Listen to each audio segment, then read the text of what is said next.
estava falando.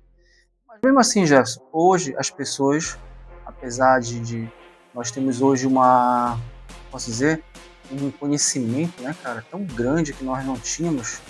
Antigamente, eu lembro que quando a gente estava na universidade, a gente tinha a biblioteca, né? A gente tinha acesso à internet na biblioteca e era lentíssimo, né? Discado. Era de escada, entendeu? Era um negócio meio... E hoje nós temos uma internet, inteligência artificial aqui do lado, que é a minha assistente pessoal, tudo que eu peço para ela, ela faz, ela me responde. Antigamente o pai dos burros era o dicionário, hoje o pai, o pai dos burros é a IA. Mas mesmo assim, você percebe que as pessoas estão vazias, as pessoas assim não estão felizes, elas estão vazias. Será que estamos cansados ou estamos vazios? Qual é a sua visão como psicólogo dessa? E por quê, né? Tá, então eu penso que... 2, 1. Fala galera, beleza? Sejam todos bem-vindos a mais um podcast Muito Além do Portfólio. E eu estou aqui conversando com várias pessoas interessantes, né? E artistas têm portfólio, pessoas têm histórias. E nós tentamos extrair aquilo que há de melhor nas pessoas. Assuntos interessantes. Eu vou conversar aqui com vários tipos de pessoas, artistas, empresários, psicólogos, professores, né? E você pode estar aqui também, beleza? Você pode estar participando dessa nossa conversa, desse nosso bate-papo, né? E hoje eu estou aqui num bate-papo muito importante que tem a ver com o quadro clínico, não é isso, Jefferson? Um quadro clínico aí da humanidade, né? Um problema vários problemas, na verdade, que o ser humano passa, existencial, emocional, psicológico, tá bom? Mas antes de nós começarmos esse nosso bate-papo, essa nossa entrevista, eu queria falar um pouco da nossa patrocinadora, né? Lojas da Tattoo Design, né? Lojas de tatuagem, lojas e estúdios de tatuagem, lojas que tem aqui em Castanhal, São Luís, Entroncamento e Nazaré. Se você é tatuador, bodypiece ou trabalha em alguma dessas áreas afins, você pode estar comprando o seu material, adquirindo material, ou se você quer se tatuar, fazer, né, algum procedimento desse, então a Tattoo Design oferece todos esses serviços para você, beleza? Bom, sem mais delongas, estamos aqui. Eu gosto de apresentar um pouco, né, o profissional. E assim, hoje eu recebo um amigo de longa data. A gente estudou junto na escola salesiana, né? Colégio do Carmo, dividiu uma parte importante da adolescência, eu acho, né? Juventude, né? E desde aquela época cada um acabou seguindo caminhos diferentes, né? Então eu estou hoje aqui revendo um grande amigo de infância, né? Ele que é psicólogo, graduado pela Universidade Federal do Pará, especialista em saúde mental, também pela Universidade Federal do Amapá, e também é analista judiciário, professor universitário da Faculdade Gamaliel de Tucuruí, psicólogo e supervisor em psicologia clínica, mentor para concursos públicos na área de psicologia. Eu estou aqui hoje com o Jefferson Mello.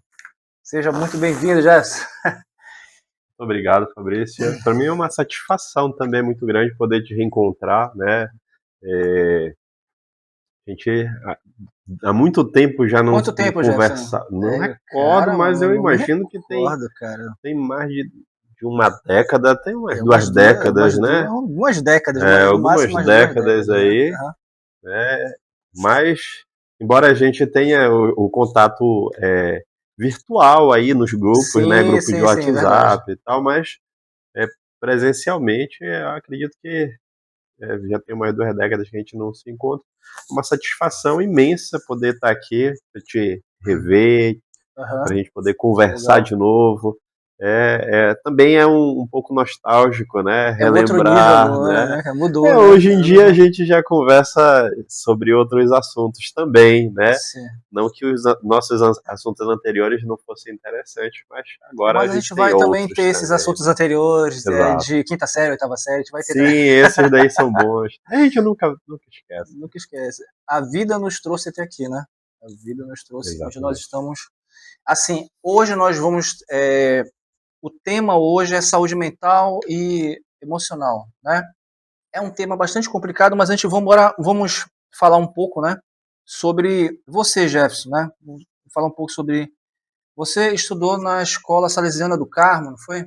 Sim, Ali exatamente. é o que? 1995? De 95 a 98, né? Foi, 97, sim, né? sim, 25, sim. 96, 97. Né?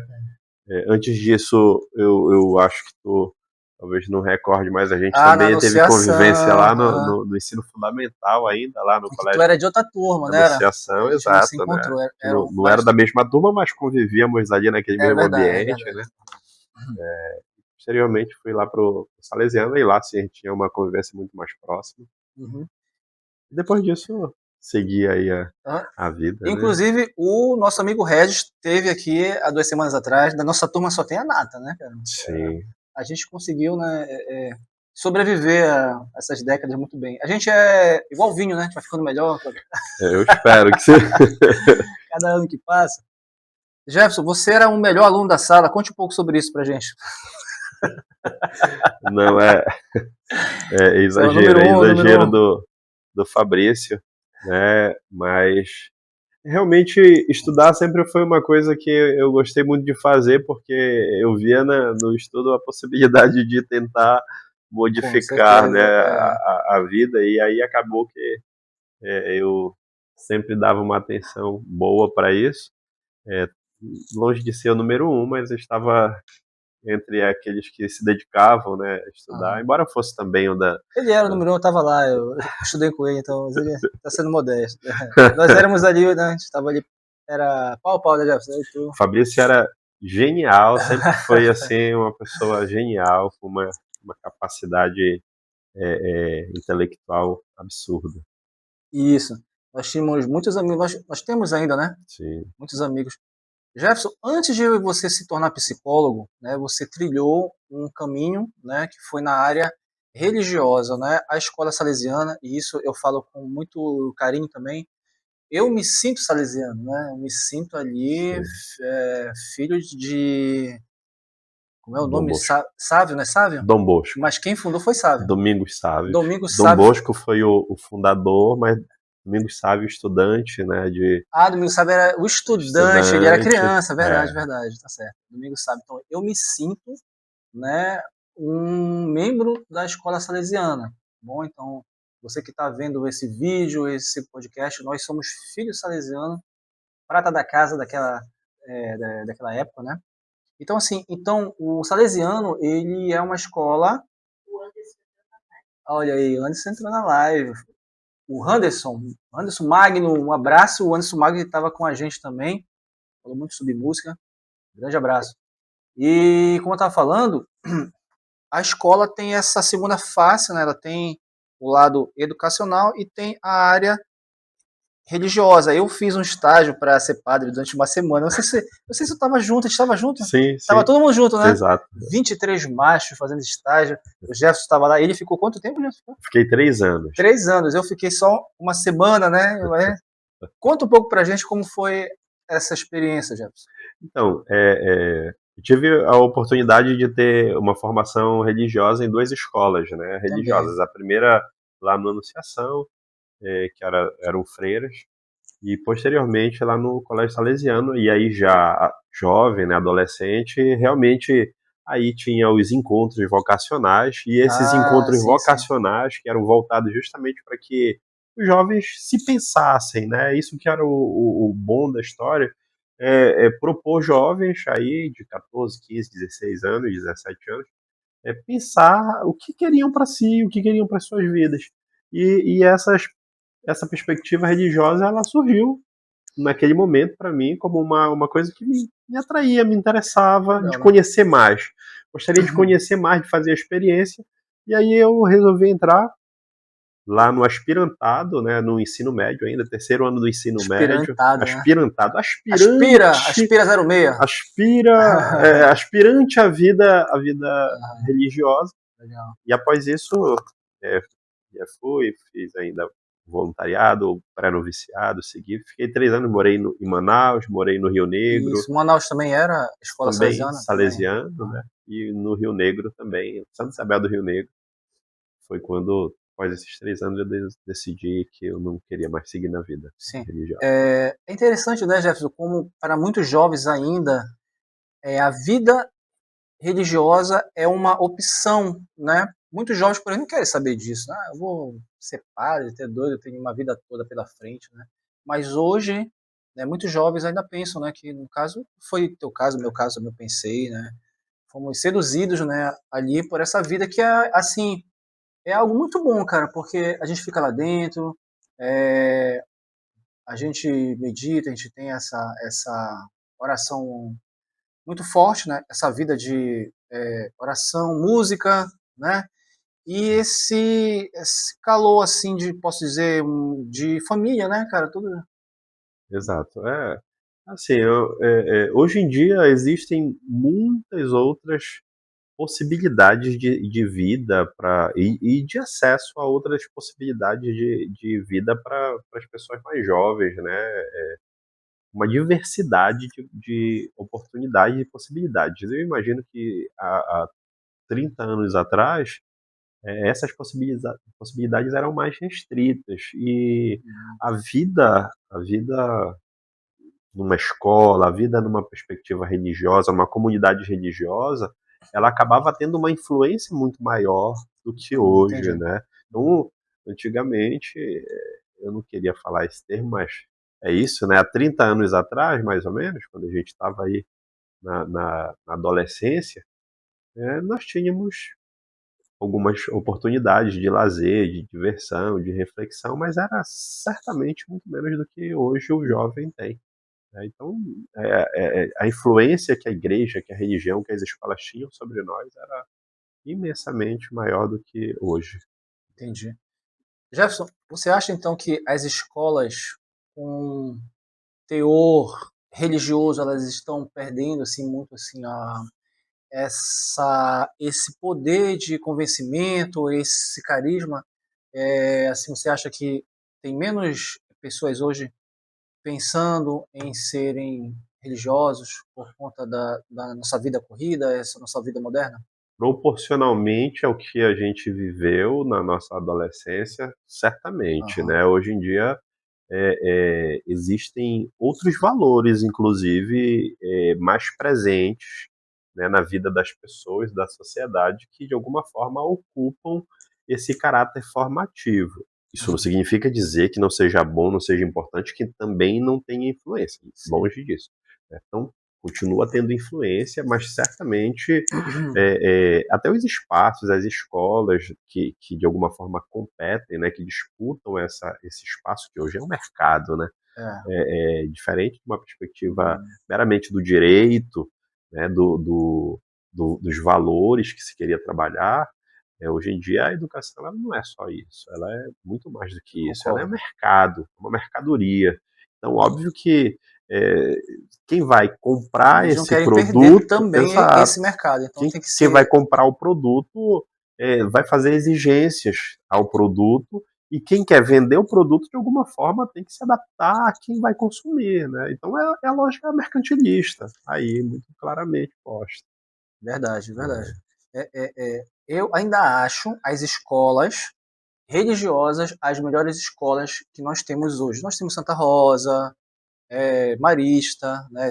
Que mais? Santo Antônio, Santa Catarina de Santa Sena, Catarina, Salesiana, Colégio Gentil, também Gentil, junto com Gentil as do escolas Futuro. militares também, né? As escolas religiosas, historicamente, têm uma construção, né, no processo educacional desse país, e dificilmente vão perder esse espaço. Mas, óbvio que outras surgem, né, outros valores, outros interesses surgem. Hoje em dia, a preparação para o mercado, as profissões, para passar no Enem, para entrar nos cursos de formação mais concorridos. Então, isso acaba sendo, digamos que, o foco principal da educação atualmente. Né? Mas eu acredito que também isso é cíclico, sabe, Fabrício? Eu acredito que não é necessariamente uma coisa que não tem mais volta. Tal. Não, eu acho que assim, a sociedade... Você acha que pode voltar às tendências antigas? Eu acredito que sim. A gente... não é linear, né? A sociedade, a humanidade não é linear. Vai né? voltar para o tempo da pedra qualquer hora dessa. Em algum momento a gente, não diria no tempo da pedra, mas eu acredito que a gente sempre dá voltas, né?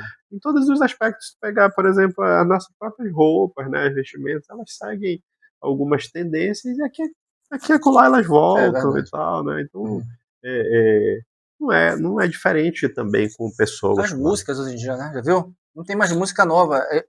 Os filmes tocam aquelas músicas antigas, né? Cara? Exatamente, né? Então, é muito comercial também, né? Cara, legal. Eu tenho uma pergunta para te fazer aqui, mas eu vou deixar guardado. Desse tempo, né, que você passou, esses 3 anos como religioso, né? Qual foi uma experiência assim? Qual as experiências mais marcantes que você teve? Você falou que foi para Manaus, Rio Branco, né? Rio Negro. Rio Negro, Rio Branco, Rio Negro, né? Qual foi assim uma experiência assim que você mais apegou, né? Você não, eu gosto muito disso aqui, eu gosto de viver isso. Teve alguma? Você fala pra gente? É muito interessante, porque esse período da minha vida, né, ele foi extremamente significativo, né? Essa vivência na comunidade salesiana foi extremamente significativa. Eu tive a oportunidade de viver experiências que até hoje eu lembro como se fossem recentes, né? E já se vão há 30 anos quase. Faz parte da vida, né? Faz parte da vida. Sim. Então, uma experiência que eu achei assim, que foi extremamente interessante foi uma colônia de férias, por sinal, assim, no mês de julho, né? Eu morava em Manaus, estava no pré-noviciado lá em Manaus, e aí estávamos de férias da faculdade, e aí fomos para uma cidade lá no Rio Madeira, no Amazonas, chamada Manicoré, desenvolver uma colônia de férias lá. E aí nós tínhamos planejado toda uma colônia de férias. Dos alunos salesianos. Exato. Sim. A gente foi para lá, eram só seminaristas salesianos, nós fomos para fazer uma colônia de férias nas escolas lá da cidade de Manicoré. Uma cidade que na época não era tão grande assim, né? Eu imagino que hoje esteja bem maior, mas já era uma cidade assim considerável, de médio porte. E aí, ao chegar lá, a gente não pôde desenvolver atividade porque o calendário deles, escolar, ele sofreu uma alteração. As festas juninas lá eram muito fortes, então não adiantava seguir as aulas no mês de junho, as férias de julho eles antecipavam para junho, porque senão não dava aluno, e aí em julho eles estudavam, então ficavam de férias em junho e estudavam em julho. Sim, então a gente chegou em julho e não tinha como fazer colônia de férias porque o pessoal estava estudando, as férias tinham rolado. E aí a gente teve que fazer uma readaptação, aí a gente criou lá uma série de atividades, e aí fizemos show na praça da cidade. Foi assim uma experiência muito bacana, porque a gente teve que se reinventar, né? Na hora. Na hora, exato. Foi muito bacana. Foi chegamos para fazer a colônia de férias, mas não tem mais férias, agora vai ser só colônia. Acabou, né? E pronto, aquilo que a gente tinha planejado já tinha ido embora. Entendi, isso aqui. O Cohen? Fala, Felipe Cohen, um grande abraço, nosso amigo também, tatuador, artista. Legal, legal. Olha, e é o seguinte, você que tiver pergunta, pode colocar. Nós estamos aqui hoje com um psicólogo, meu amigo. Estamos chegando aí no âmago da nossa entrevista, beleza?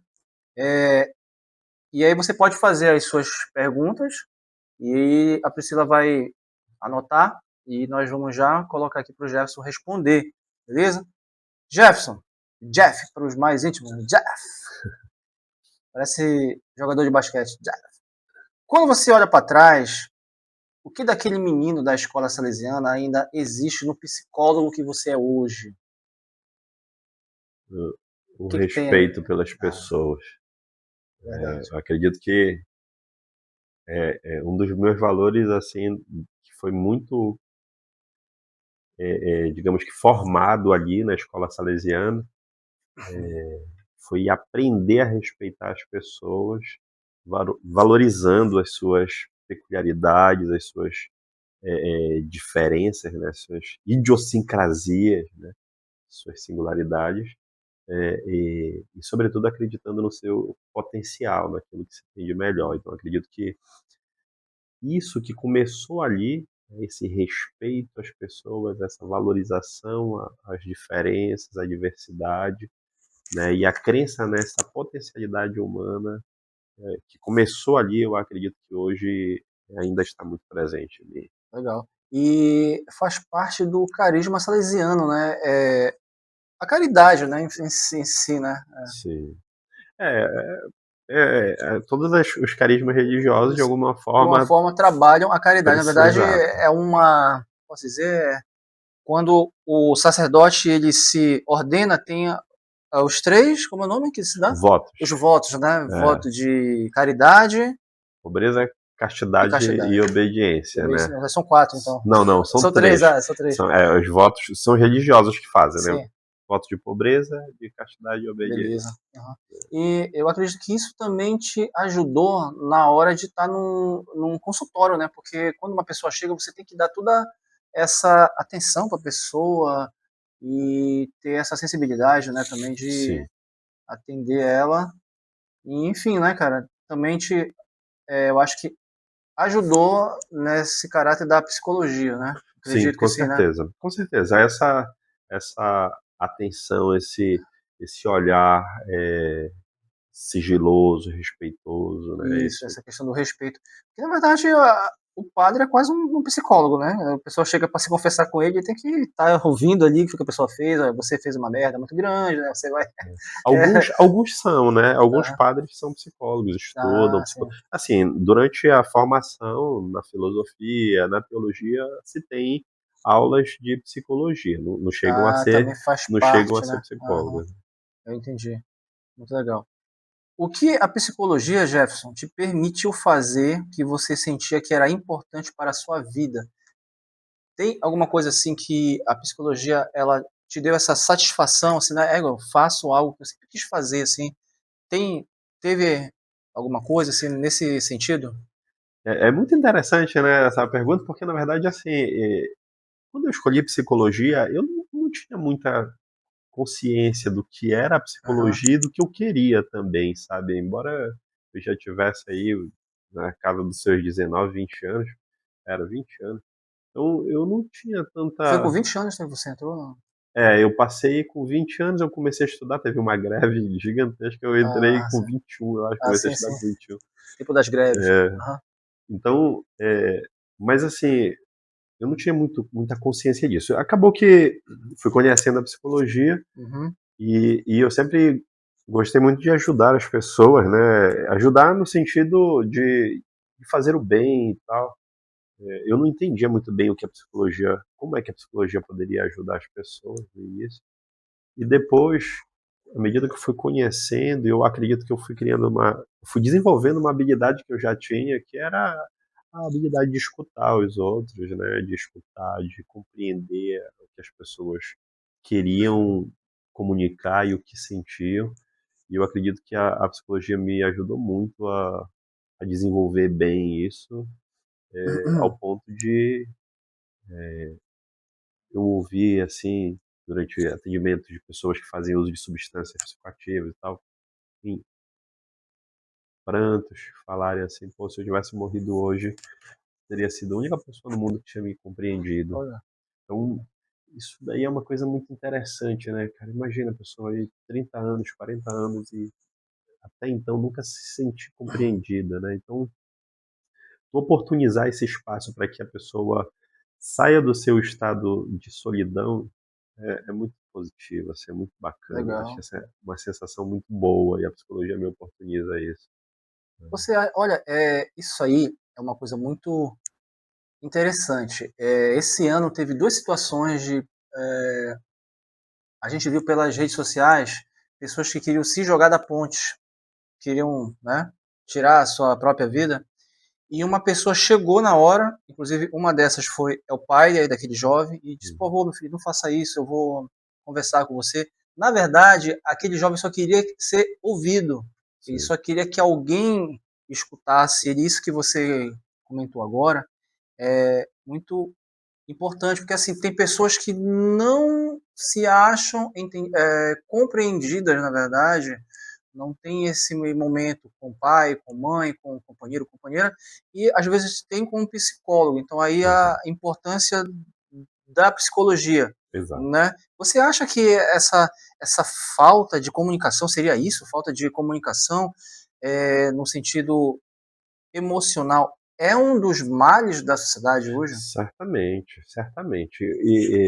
E aí é uma sociedade que costuma ser hegemonicamente voltada para o eu, né? Para o si mesmo, né? O que a gente chama numa lógica do ensimesmamento, né? Cada um ensimesmando, né? Se colocando numa vivência de pensar em si unicamente. E Sim, aí, quando tu te ensimesma, né? Quando tu te coloca nessa perspectiva de ensimesmar, aí às vezes tu perde de vista que existe um outro, né? Que o outro ele é fundamental também até para a tua própria existência, para a tua saúde.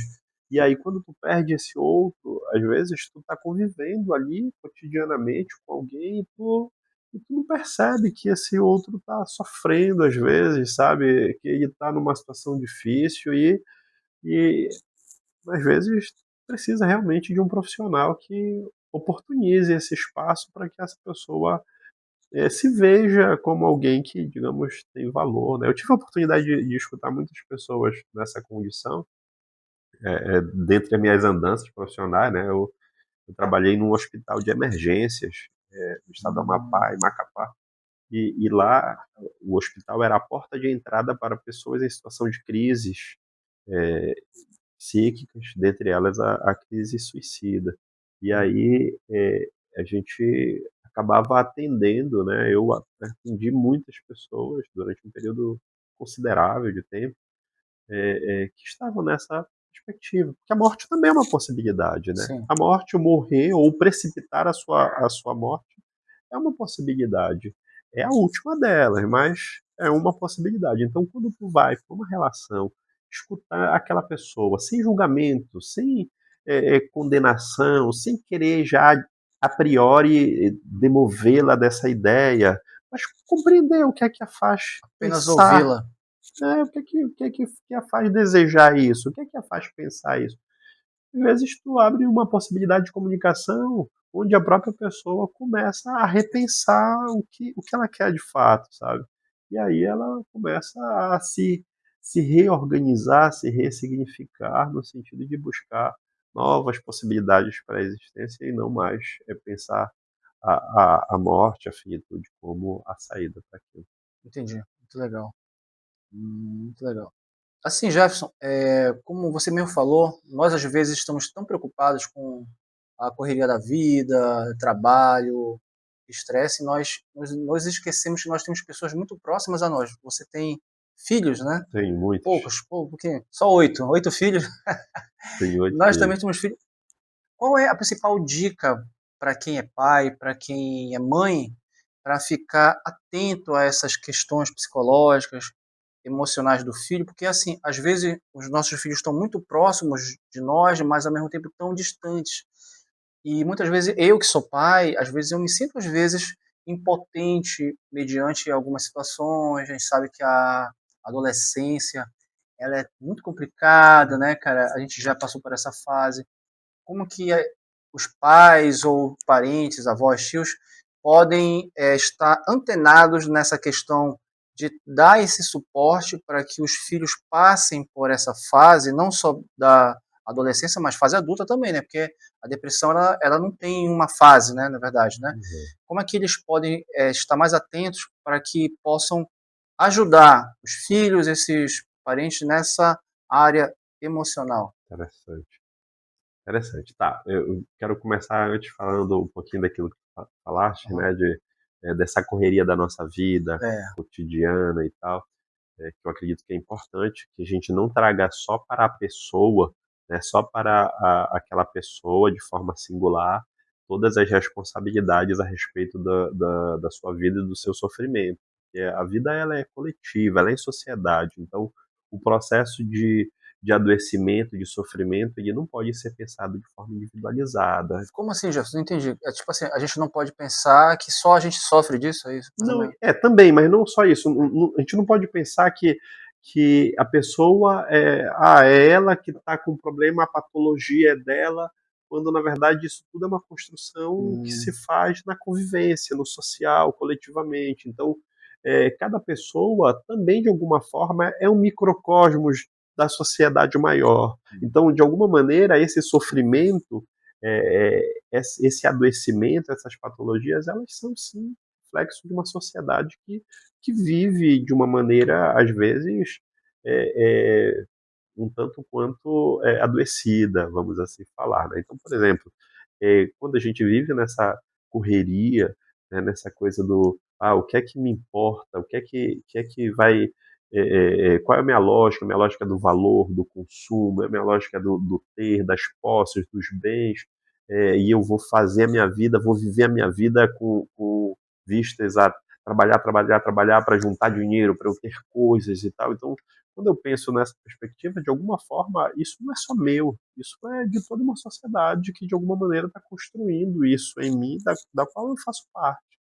Né? Então, quando eu vim para cá, né, óbvio, eu tenho esposa, eu tenho filhos, né, Uhum. muitos, por sinal, né, e tenho trabalho, né, Então, vários Mr. trabalhos, Catra. eu tenho trabalho, e aí eu tenho muitas responsabilidades, né, sempre tive, como a maior parte das pessoas que assumem esse papel. Então, é, a minha esposa falou assim, nós conversando lá na casa da minha mãe, meu irmão, minha mãe, minha cunhada, minha esposa, e aí eu falei, vou para um podcast, Uhum. encontrar um amigo e E aí, tal. eles E aí falaram? eles falaram assim, como se tu não tivesse nada para fazer, né? Tu vai para um podcast Eu pude o quê? Perder conversar e tempo tal. lá.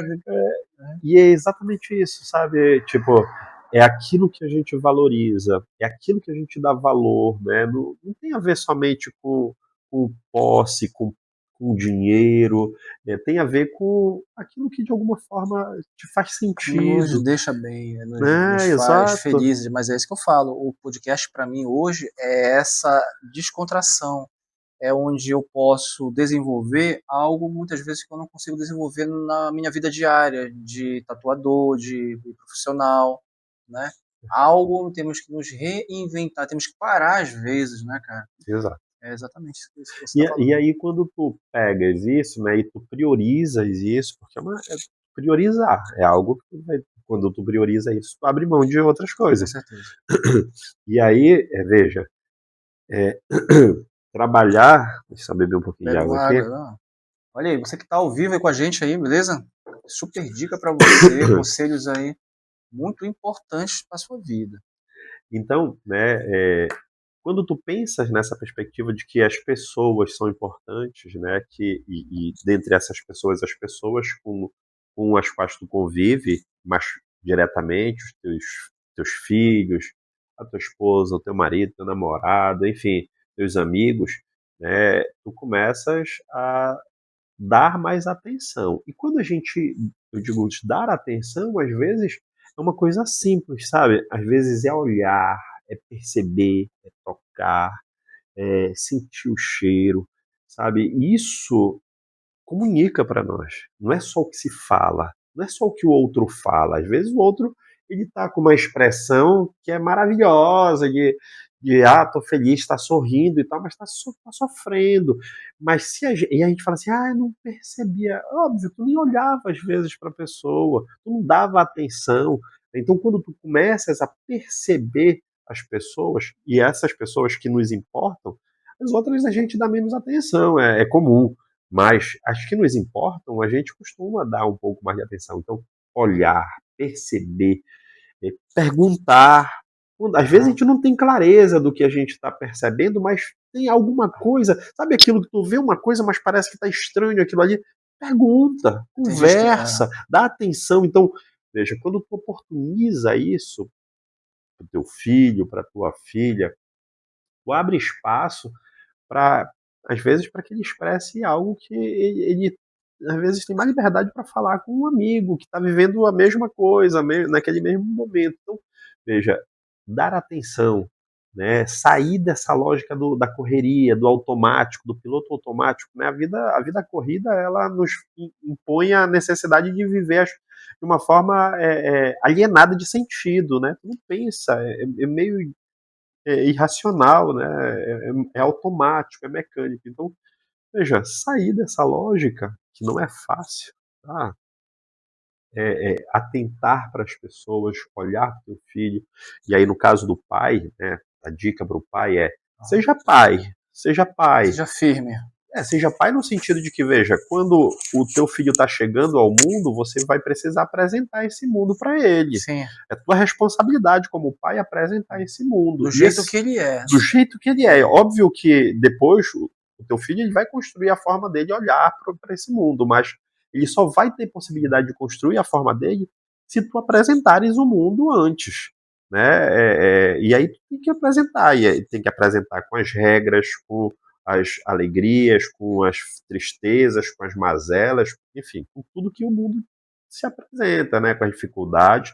Então tu tem que, é teu papel esse também. Então limitar, dar muito afeto, né, proteger, cuidar, mas também cobrar, exigir, ensinar limites, né? Então isso tudo faz parte do processo. Às vezes as pessoas falam assim: poxa, eu sempre dei muito amor, muito carinho e tal. Eu já ouvi pessoas jovens, adolescentes, que chegaram até mim e falaram assim: eu acho que meu pai não gosta de mim. Por quê? Porque ele não briga comigo. Ele não briga comigo, o pai do meu amigo, ele briga com ele reclama e tal. Sim. Meu pai não briga comigo. Então, veja, às vezes o pai pensa assim: não vou brigar. Minha mãe pensa: eu não vou brigar porque meu filho vai ficar com raiva de mim. Não, às vezes ele quer isso. Às vezes ele quer essa cobrança. Às vezes ele quer essa limitação. Então, veja, é nosso papel de pai, de mãe, de responsável, né? Exercer essa função. Então, a gente tem que fazer isso também. Mas a gente tem que dar muito afeto, tem que dar muito amor, muito carinho, muito cuidado. Então, ir dosando as coisas, né? E, sobretudo, ficar muito ligado, muito esperto, né? Para ver o que é que nossos filhos estão comunicando. E às vezes essa comunicação ela não é verbal, ela é uma comunicação que está nas entrelinhas, precisa ser sacada. Muito legal. Vendo aí? Muito bom. Então a dica é essa, dar atenção. Muitas vezes no nosso dia a dia a gente não consegue. A gente chega em casa, vai pro celular, o filho tá ali, a gente não liga. Essa atenção, esse contato físico também, né? Como você falou. Você disse também, muito boa dica, né? Muito boa para mim também, que sou pai, você também que é pai, você que é mãe, você que tem família, isso é importantíssimo nos nossos dias e em todos os outros dias, né, cara? Você também disse essa falta de limite. Hoje você vê muito isso, a sociedade, principalmente as famílias. Hoje a criança já nasce com o celular na mão, né? Ela já tem o celular na mão. Essa falta de limite, assim, já. Por exemplo, eu vejo, por exemplo, lá em casa nós somos aquela família tradicional. Nós almoçamos na mesa ainda, nós jantamos na mesa e é proibido o celular na mesa. A gente ora na mesa e tal. Mas a gente vê que assim a questão das redes sociais, né, a questão das a gente ia tocar nesse assunto, mas já tocando um pouco nessa questão das telas, que é mais viciante para quem é mais novo. Hoje em dia a pessoa almoça com o celular na mão, vai para igreja com o celular na mão, então a gente vê crianças muito novas já nesse ritmo, e a gente vê que tem essa falta de limite. Isso pode comprometer um cidadão que mais tarde vai se tornar um pai, vai se tornar uma pessoa madura. Como você enxerga essa falta de limite pelos próprios pais, né? Assim, a neurociência tem demonstrado isso, né, através dos estudos aí do impacto, né, que a utilização das telas causa na pessoa em desenvolvimento, né? Então, essa necessidade de estimulação contínua, né, da utilização da dopamina e tal, os vídeos curtos, a tela, a coisa que vai passando aí, tem um impacto significativo. Então, às vezes, esse desejo por essa sensação de anestesia, de prazer, é buscado, né, principalmente a partir do momento em que é apresentado para a pessoa já aí no início da vida, né? Então, essa estimulação, essa superestimulação, né, constante, é, desde o início da vida, ela agora que a gente está começando a entender os impactos dela, né? Entendi. Veja, não é uma coisa tão longa, tão antiga assim. Então, para o humano, a gente compreender os impactos disso numa pessoa, numa comunidade, demora um tempo, né? O que a gente chama de uma pesquisa longitudinal, digamos. Então, agora que a gente está começando a entender os impactos da utilização das telas, né, os pesquisadores têm mostrado muito isso, né, como tem impactado no desenvolvimento pessoal, no desenvolvimento neurológico e comportamental das pessoas. Então, isso tem um impacto muito grande. Óbvio que, inclusive no processo de ensino e aprendizagem, né, eu vejo os cientistas têm mostrado assim que inicialmente se pensava assim, com a utilização da tecnologia, agora veio para substituir o método exato, né? E aí o que é que a gente tem visto, na verdade, as escolas antigamente, o exemplo de qualidade era a utilização do aparato tecnológico, a gente está vendo que, opa, parece que isso daqui não funciona tão bem, vamos repensar. Bem. E aí a gente está vendo o pessoal dando um passo, digamos, atrás, não pejorativamente falando, mas está voltando em algumas estratégias, opa, não precisa de novo escrever à mão, precisa usar o papel e a caneta, porque isso que parece que vai desenvolver um pouco mais neurologicamente, a aprendizagem, enfim, isso tem impacto. E tem impacto também na saúde emocional das pessoas, né, nos comportamentos, né, essa história do não se olhar, né, essa questão do um grupo de pessoas e cada um aqui no seu mundinho, né, na sua tela, ninguém interage com ninguém. Né, então tem impacto significativo.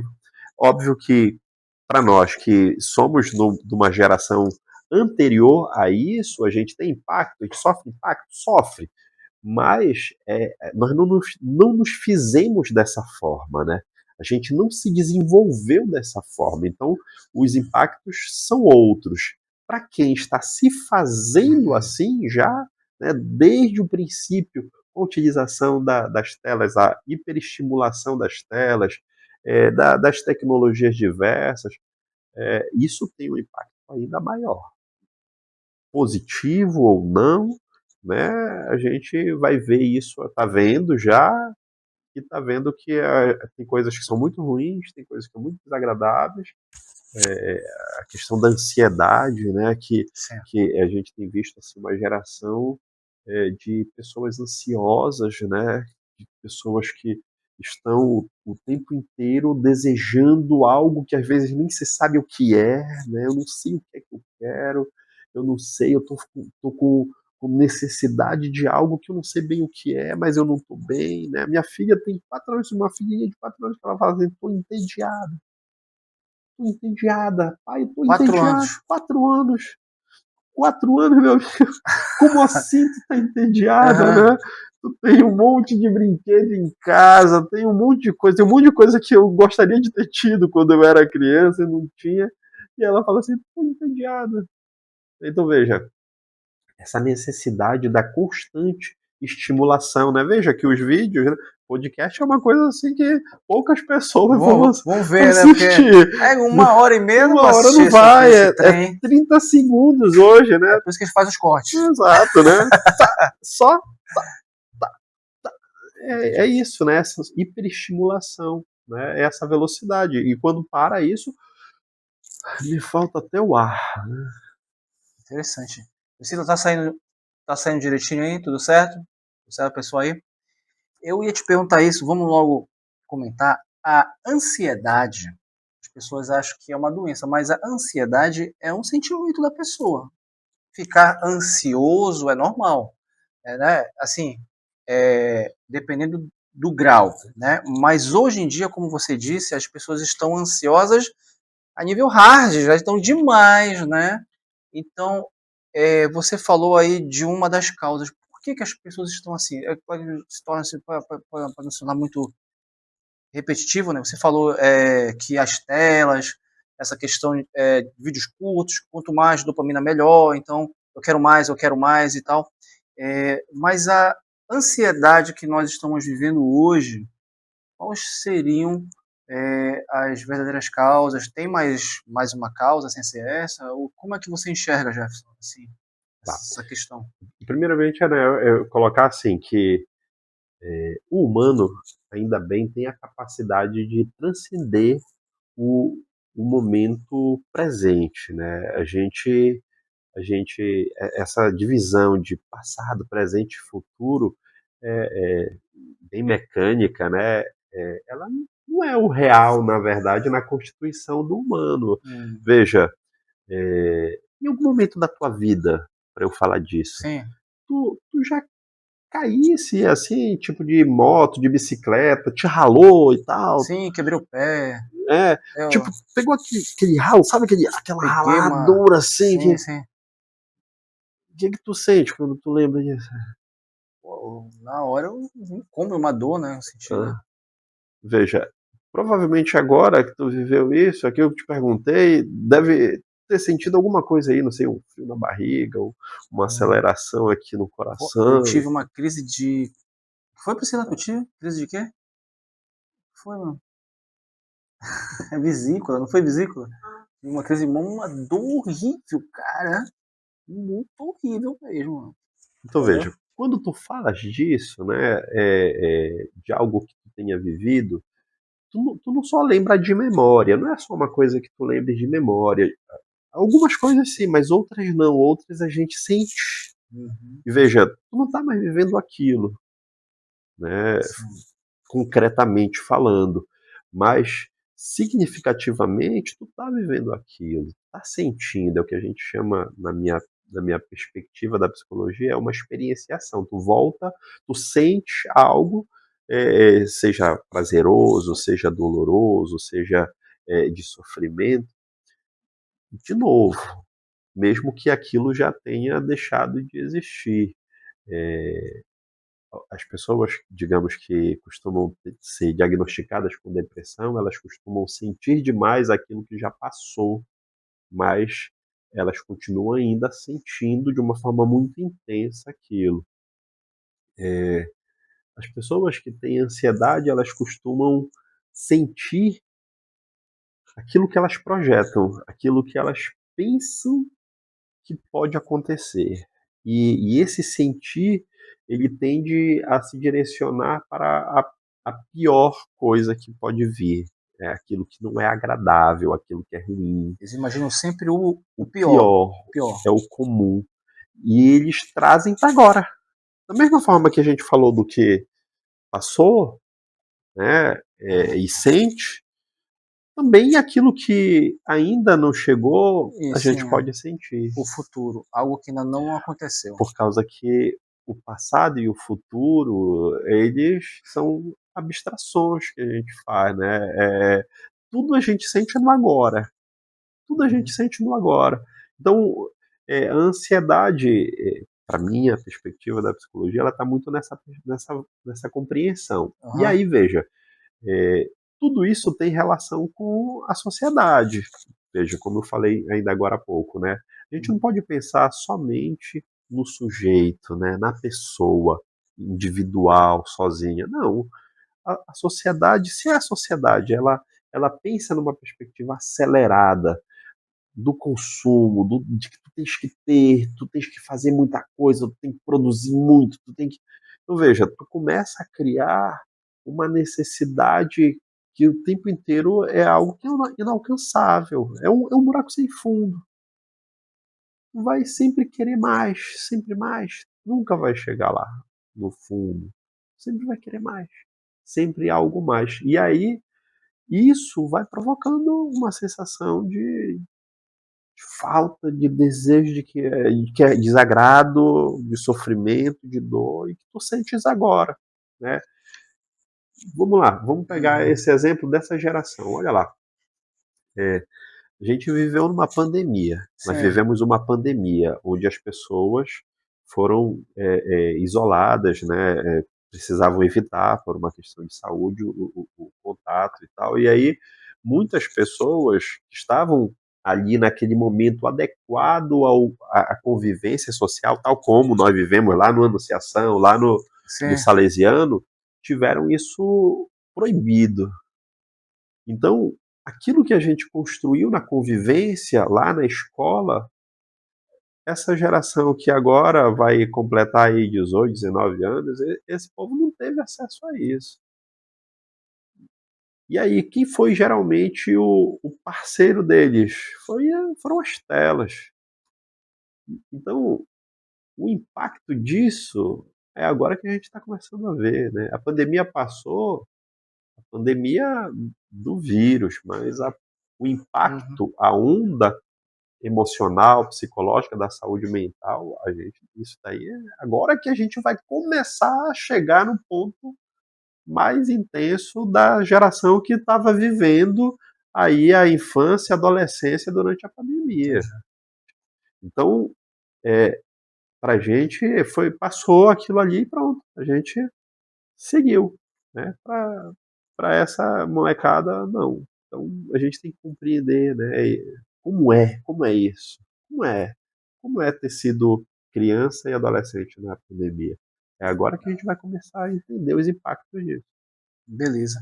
Então, assim, já você disse assim, a ansiedade, ela é algo que, por exemplo, coisas passadas voltam no agora e coisas que ainda não aconteceram, ou seja, que ainda estão no futuro, podem também me fazer sentir, né, num grau assim bem alto, né? Então, o passado e o futuro, coisas que já aconteceram me afetam e algo que ainda não aconteceu também consegue de alguma forma me afetar.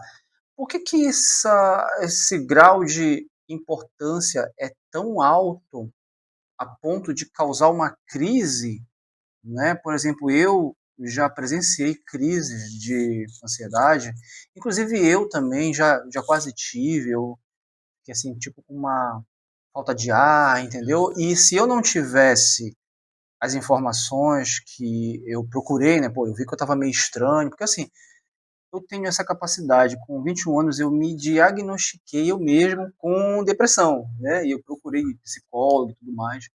Então, eu percebi que eu precisava de ajuda. Tem gente que não consegue perceber. Ela não sabe que ela está com depressão, ela está com algum problema emocional, psicológico, né? Mas, assim, eu li sobre isso, vi que nós temos que controlar a respiração, né? Então, quando eu estava quase tendo essa crise, eu comecei a controlar a minha respiração, comecei a respirar e tal, e foi que eu fui me acalmando. Mas eu presenciei crises que a pessoa dizia que ela ia morrer. Ai, eu tô com dor no meu peito, eu vou morrer, mas na verdade essa dor, ela era psicológica, que não existia. Eu não sei se chega a ser dor física, não sei se o emocional consegue provocar Também. uma dor física, eu acredito que sim, né? Sim. Mas por que essa intensidade? Por que a gente pode, por exemplo, eu me lembrei de algo do passado, mas assim, ficou no passado, eu não vou deixar para lá. Por que as pessoas têm tanto problema em não deixar o passado para trás, em viver o agora? Ah, será que eu vou estar vivo amanhã? Será que eu vou estar com o meu trabalho amanhã? As pessoas se preocupam demais com coisas que não podem ou não acontecer. Por que as pessoas têm tanta dificuldade para viver o hoje? E por que essa intensidade é tão grande para quem tem ansiedade? Então, caberia um podcast para responder essas perguntas. Ficou complicado? Não, Não, é mas deu porque para entender, né? eu acredito que sim, eu acredito que sim. Vamos lá, vou tentar. Uhum. Tá. Primeiro, é, o humano, né, ele é simbólico, ele é significativo. A gente vai construindo sentido para a nossa vida é, em todos os momentos e em todas as relações. Algumas coisas são mais significativas, outras menos. Isso faz com que a gente guarde mais lembranças sobre algumas situações e outras praticamente são eliminadas, né, daquilo que é a nossa memória, ou então às vezes elas ocasionalmente surgem. A psicoterapia ela ajuda muito nisso, né, nessa busca de entrar em contato com consigo, né, com as coisas que às vezes a gente pensava que não eram tão significativas e que de alguma forma nos marcam de maneira que a gente nem tem essa consciência, né? A gente não tem toda essa consciência daquilo que está nos afetando. Então, é, nós, né, temos essa capacidade de construir esses sentidos e significados o tempo inteiro, e às vezes ficam esquecidos e em determinadas circunstâncias eles voltam à tona. Vou dar um exemplo. Uhum. Imagina nós, né? Quando sabe que a nossa turma de estudantes era uma Sim, turma muito uma turma muito muito sacana. sacana. Então eu lembro que a gente fazia na época as apresentações de trabalho, ia lá para frente e tal, e, e era sempre complicado assumir essa posição de ir lá falar, porque tu Sim. sabias que se tu falasse uma besteira, o pessoal E cai em cima, que é matando, te né? A sacaneava até encarnação hoje, né? Nosso amigo Márcio Andrei, que até hoje fala. eu acho que nós precisamos falar com eles, né? Que eles vão ver esse vídeo.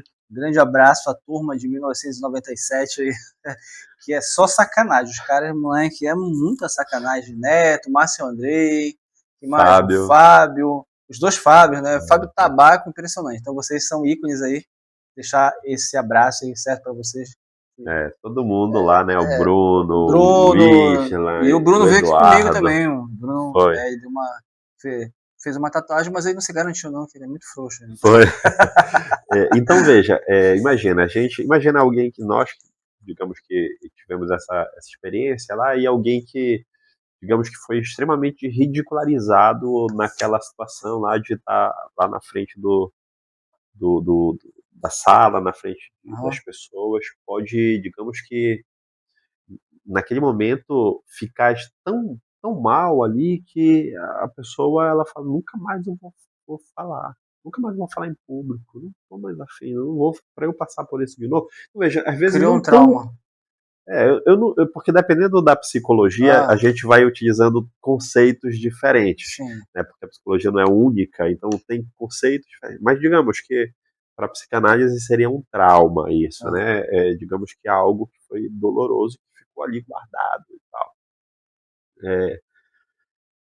E aí, essa pessoa, digamos, um dia é uma excelente pessoa, uma excelente profissional, e tu falas assim, vamos lá no meu podcast para te falar, e tá falando, não, jamais, jamais. jamais, não tenho como. Mas como tu és um excelente profissional, na conversa aqui eu percebo o quanto que tu domina o conteúdo que tu fores falar lá e tal. Não, não consigo falar em público. Até hoje, não consigo ler em público, não consigo falar para ninguém assim. Eu tenho dificuldade de me aproximar das pessoas. E aí, às vezes, tu nem sabe por que que isso aconteceu, né? Por que que aconteceu?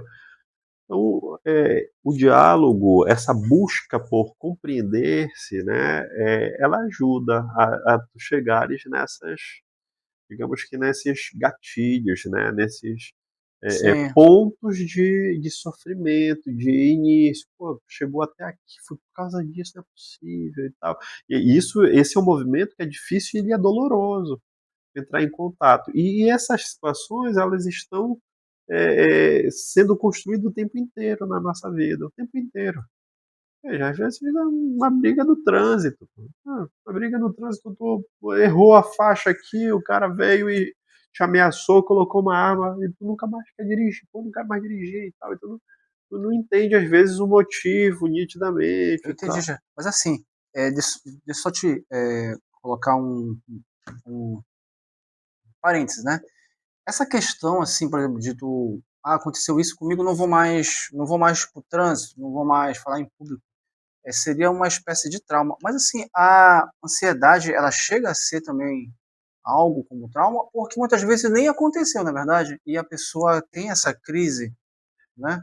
Então, veja, o que provoca, a sensação de pensar algo que ainda não aconteceu, ok, isso ainda não aconteceu, mas a maneira de construir isso já aconteceu. Entende? Então, como tu construíste essa ansiedade, já aconteceu, tu já viveu. Tu não vê bebê ansioso. Nasceu e já tô ansioso. Não, ele chora porque tá com fome, tá com frio, tá com dor. Tá ansioso. Então, a construção, a ansiedade é uma construção que é compartilhada. Socialmente, a gente vai construindo ao longo da nossa vida. Então, quer dizer que nós aprendemos a ser ansiosos. Exato. Nós ansiamos por algo, assim. O anseio, como tu falaste, né? Ansiar, desejar, buscar, viver possibilidades, isso é do humano. A gente se lança para existir, isso é do humano. Né? Essa velocidade que nos faz sofrer, isso não é. Isso é uma construção social. Foi isso que eu te perguntei. Por que esse nível está tão alto, né? Esse grau de ansiedade? Porque é normal ficar ansioso, mas o grau que nós estamos hoje é tamanho que está gerando uma crise na pessoa, está entrando em crise. Exato. Então, veja, tu tens uma exigência de tirar boas notas, tu tem uma exigência de ter um excelente desempenho nas atividades físicas, né, no futebol, no esporte, na luta, no que quer que seja. Tu tem que ser o melhor cantor, tu tem que ser o melhor porque é uma disputa constante, tu tem que ser o melhor desenhista, tu tem que ser o melhor tatuador, tu tem que ser o melhor psicólogo, tu tens que conseguir ganhar muito dinheiro porque senão tu é um fracassado, tu não tem sucesso. Tu tens que ter uma família que seja exemplo, tu tens que seguir uma religião, uma doutrina. Veja, olha a quantidade de coisas. Tu tem que ter coisas, né? Tu tem que ter o melhor celular, e o celular tu terminou de pagar, às vezes, tu parcela, às vezes, não tem o dinheiro lá, tu vai parcelar. Quando termina de pagar, já não presta mais, tu tem que comprar outro. Veja, as necessidades são criadas cada vez mais rápido, para uma velocidade cada vez maior. Então, o tempo inteiro a gente tem que estar. Por isso que, veja, antes era um filme que nos satisfazia. Uma novela. Tu lembra que a gente assistia novela, terminava ali e tu ia assistir só no outro dia, no mesmo horário, 24 horas esperando, e a gente assistia aquilo ali durante meses, né? Hoje a pessoa maratona, né? Ela pega uma série com 6 temporadas, eu já fiz isso, maratona, né? Isso. Porque não pode mais esperar. Não dá para esperar. Pode mais esperar. Tu acorda cedo, 5 da manhã, porque tu tem que chegar rápido no trabalho, aí tu tem que chegar no trabalho, tu trabalha a produção, a produtividade, né? Eu trabalho no judiciário, a gente tem que cumprir cotas de produção e tem que aquela velocidade mesmo. Senão é muito devagar, não é celery, o que é bom é celery, é rápido. E aí produção o tempo inteiro, aí tu sai dali, tu tem que ir para outro trabalho, porque senão tu não vai ter mais dinheiro, tu tem que ter mais dinheiro e tal, tu imagina, né? Essa velocidade constante, não tem como a gente não ser ansioso, né? Veja, que o vídeo, se ele tiver mais do que 30 segundos hoje em dia, o pessoal já nem assiste, não tem mais paciência. É muito lento, é muita coisa. Ser rápido. Tu não ouve mais o áudio é só 1,5, 2,5, né? Tu não ouve mais. Cara, eu não consegui isso, mas não dá nem pra entender. Não, mas eu entendo, assim mesmo. Exato. É assim, aí tu perdes, na verdade, a essência, né, da pessoa. Tipo, às vezes a pessoa tá comunicando. Não é mais nem o áudio da pessoa que eu quero mais escutar. Imagine a pessoa, né? Exato. Exato. Então, veja, essa velocidade, né? Essa questão do áudio, ela é interessante, porque tu não entende a entonação mais das pessoas. A velocidade, ela não te permite compreender a entonação que a pessoa deu. O tom. Tu lembras que a gente fala de transparência, né? Nós falamos o ego, né? Ego. Veja, no 2, tu não ouve isso. Ego. Aquela velocidade. Tu não sabe qual foi a entonação. Estou dando o exemplo do ego aqui. E o sentimento do áudio, às vezes a pessoa fala contigo de uma forma mais assintose e às vezes a pessoa fala de uma forma carinhosa. Né? Você passa rápido e você nem sabe qual foi o sentimento que ela queria passar para você. Exato. Né? E a gente costumava dizer que o áudio era melhor do que a mensagem. Às vezes tu manda uma mensagem, a pessoa entende errado, mas no áudio não tem como, né? No áudio a pessoa vai entender exatamente pela entonação dele, né?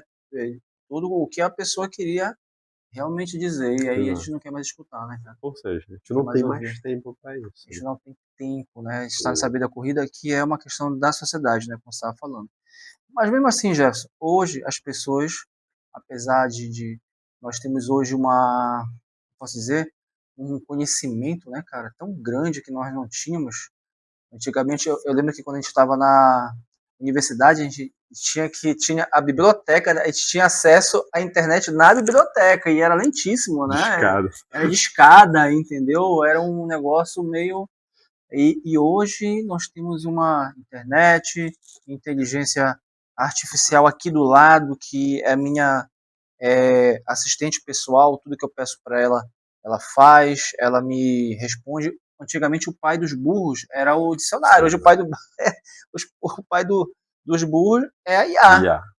Mas mesmo assim, você percebe que as pessoas estão vazias, as pessoas assim não estão felizes, elas estão vazias. Será que estamos cansados ou estamos vazios? Qual é a sua visão como psicólogo dessa? E por quê, né? Tá, então eu penso que... primeiro não dá pra gente generalizar, né? Falar todo mundo, mas a gente vai dar uma... Fala muito nesse sentido dos casos que você tem no seu consultório, né?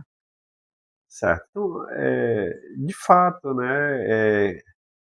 Às vezes a pessoa ela foi colocada para ter que dar conta de algumas coisas que ela nem deseja dar conta, sabe? É uma vivência sem sentido, né? Essa vivência automática, da ausência de sentido. O que isso significa para mim? Existe um teórico chamado Viktor Frankl, né? Eu já ouvi falar. Ele excelente. Vale a pena ler. Ele e Freud, né, na verdade. Ele era tipo contemporâneo de Freud, né? O Freud, foi né? De Freud, o Freud, né? Na verdade, assim, o Viktor Frankl, ele era um terapeuta médico que viveu no campo de concentração. Ele foi colocado no campo de concentração, era judeu, e ele viveu aquelas mazelas, né, do campo de concentração nazista. E lá ele entrou em contato com as pessoas, que ele fala assim na sua pior versão, né? Ele diz assim, caramba, as pessoas estavam brigando pela sobrevivência. E ele dizia assim, não pense que porque estava todo mundo às vezes sofrendo lá no campo de concentração que estavam ali em sintonia, tentando, não, nós somos iguais, nós somos juntos e tal. Ele falava, não, ali não tinha isso. Cada um só estava pensando em si, na sua sobrevivência. Era a coisa mais animal possível que ele fala, né, da busca pela sobrevivência. No máximo, ele falava assim, tu se importava com aquelas pessoas que estavam mais próximas de ti ali naquela vivência, mas morresse ali, daqui a pouco o cara já estava metendo a mão nos bolsos para ver se tinha um pedaço de pão, uma batata, se o sapato estava menos surrado do que o dele, então, tipo, já era, né? Não estava muito aí. Então era uma questão de sobrevivência mesmo. E aí ele começou a perceber que, às vezes, acho que as pessoas que sobreviviam nem eram as que estavam mais preparadas fisicamente para sobreviver na situação do sofrimento ao qual estavam expostas. E isso depois, ele foi refletir a respeito disso. E foi perceber que acho que sobreviviam, às vezes, eram até mais frágeis fisicamente, mas sobreviviam porque tinham sentidos para o que queriam viver para além dali. Sentido para viver. Então, eu ainda vou reencontrar minha esposa, eu ainda quero fazer aquela viagem, eu ainda quero ir ver o mar junto com a minha família, enfim, tinham sentidos que eram para além do viver por si só.